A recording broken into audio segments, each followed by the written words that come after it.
Sean todos bienvenidos a nuestro programa llamado Geomemorias. Nos presentamos. Mi nombre es Wilner Steven Mosquera, psicólogo, sociólogo e historiador. El día de hoy con una nueva invitada y colega, Ana María Carmona.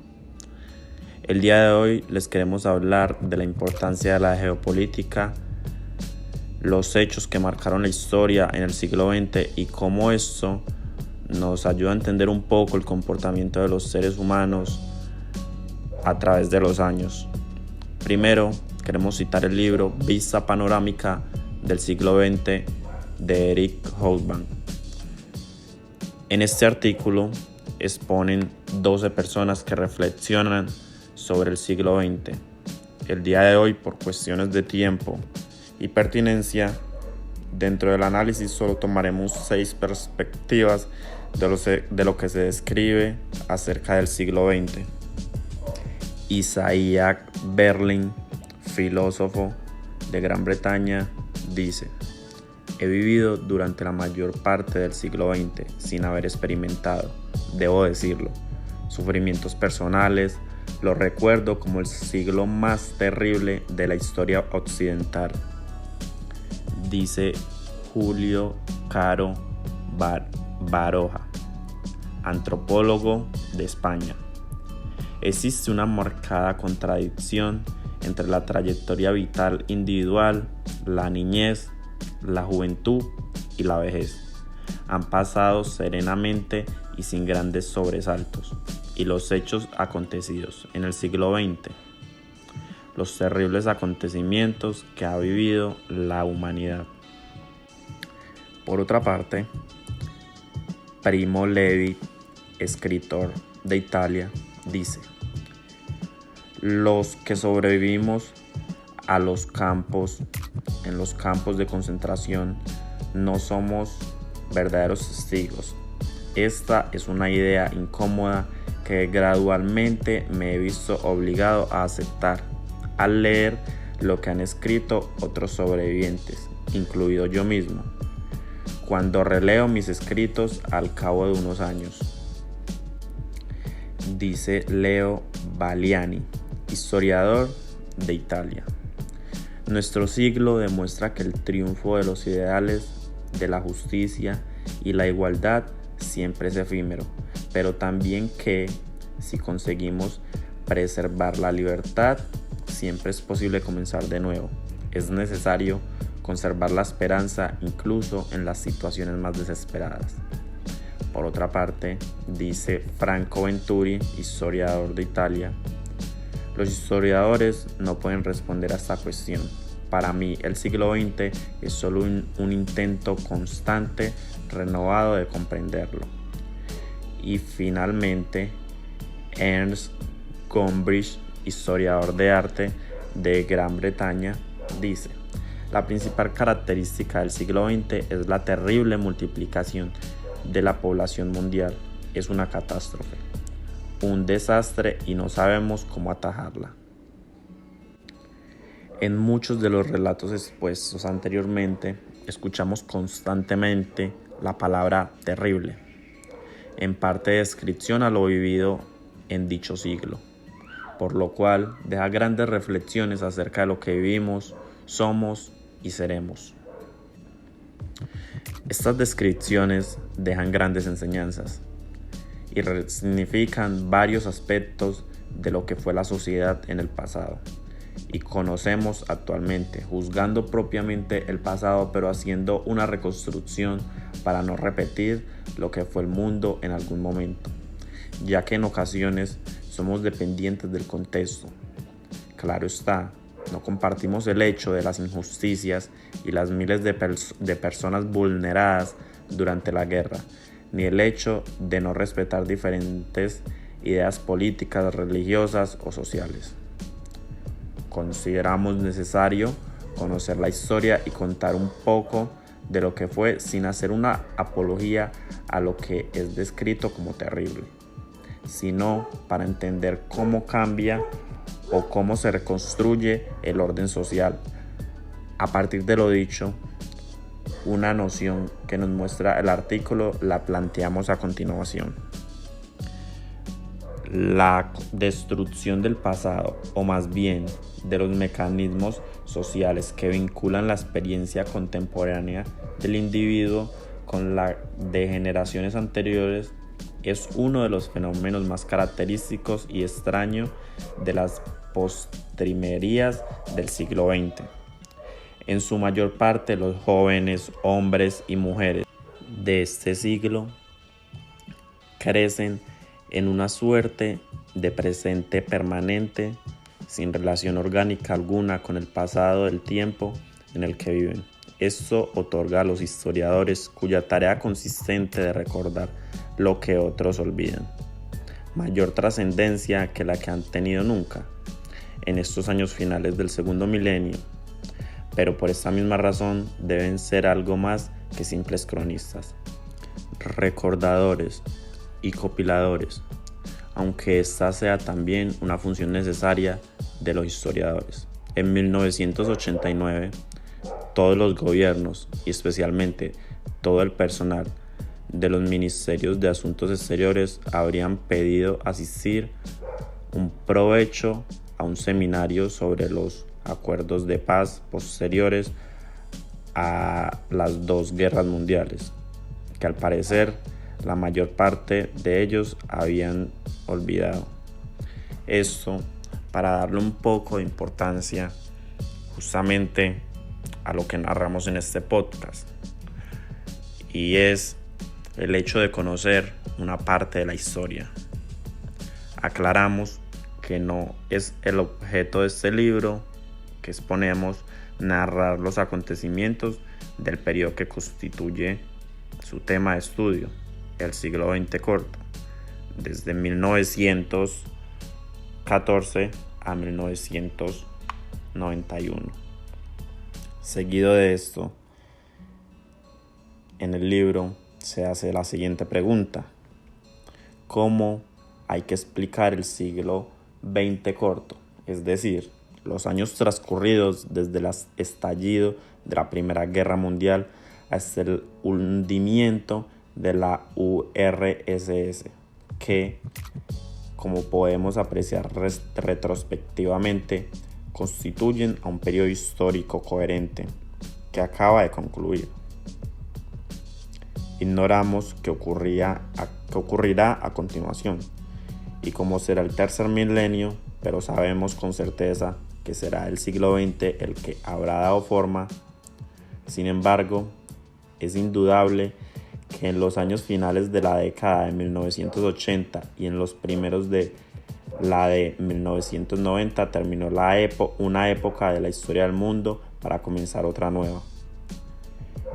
Esa es la información esencial de los historiadores del siglo, pues aun cuando pueden especular sobre el futuro a tenor de su comprensión del pasado, su tarea no es la misma de la del que pronostica el resultado de las carreras de caballos.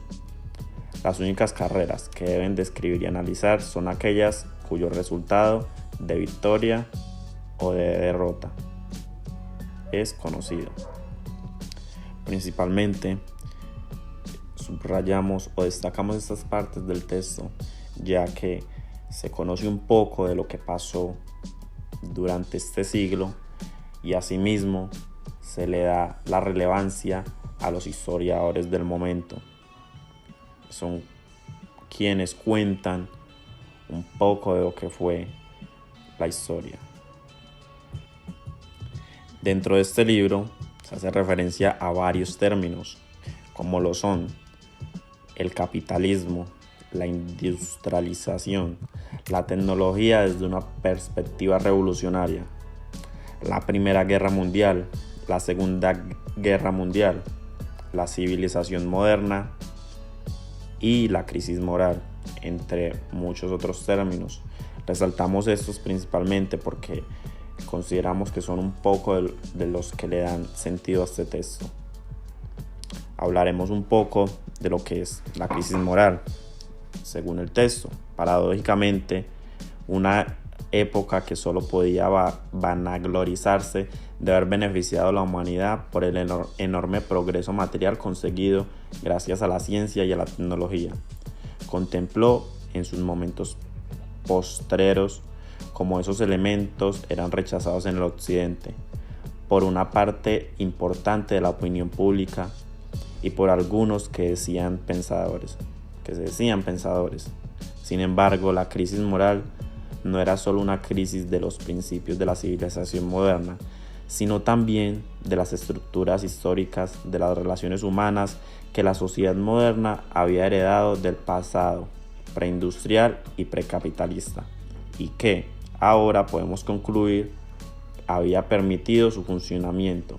No era una crisis de una forma concreta de organización de sociedades, sino de todas las formas posibles de los extraños llamamientos en pro de una sociedad civil y de la comunidad, sin otros rasgos de identidad, procedían de unas generaciones perdidas y a la deriva. El siglo XX fue un siglo de grandes guerras, lo que trajo consigo importantes transformaciones y cambios. Se vivieron épocas oscuras donde solo se veía la muerte, el miedo, la desesperación, todo por la Primera y la Segunda Guerra Mundial.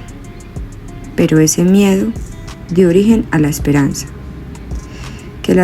que hizo que civilizaciones enteras renacieran de las cenizas, como Japón, que después de ser el epicentro de una bomba atómica, hoy es una de las naciones más industrializadas del mundo. Fue un siglo movido por las emociones. Lo podemos evidenciar en el libro La geopolítica de las emociones de Dominic Moisy. Este menciona en primer lugar que no es posible entender el mundo en que vivimos sin intentar integrar y comprender las emociones. En segundo lugar, las emociones son como el colesterol, es decir, buenas y malas. El problema es hallar el balance correcto entre ellas. El miedo, la esperanza y la humillación son emociones que mueven al mundo y estas se ubican geográficamente. Estas funcionan como referencias culturales porque se han originado según los acontecimientos más relevantes de cada civilización, y esto a su vez ha generado diferentes consecuencias. El autor habla de la esperanza y cómo ésta se ubica geográficamente en Asia. Estos territorios fueron fuertemente golpeados por las guerras, como por ejemplo China, que hoy es potencia mundial. El autor menciona en la página 59 del libro Shanghái, que para 1990 solo era campos de granjas y actualmente es el núcleo financiero de toda China.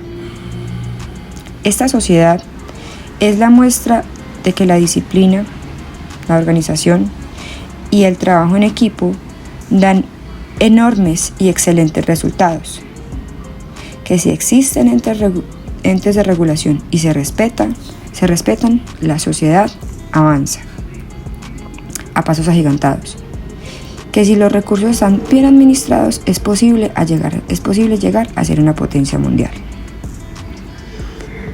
Por otra parte, habla de la humillación, que el autor ubica en el mundo árabe, en la página 100 del libro.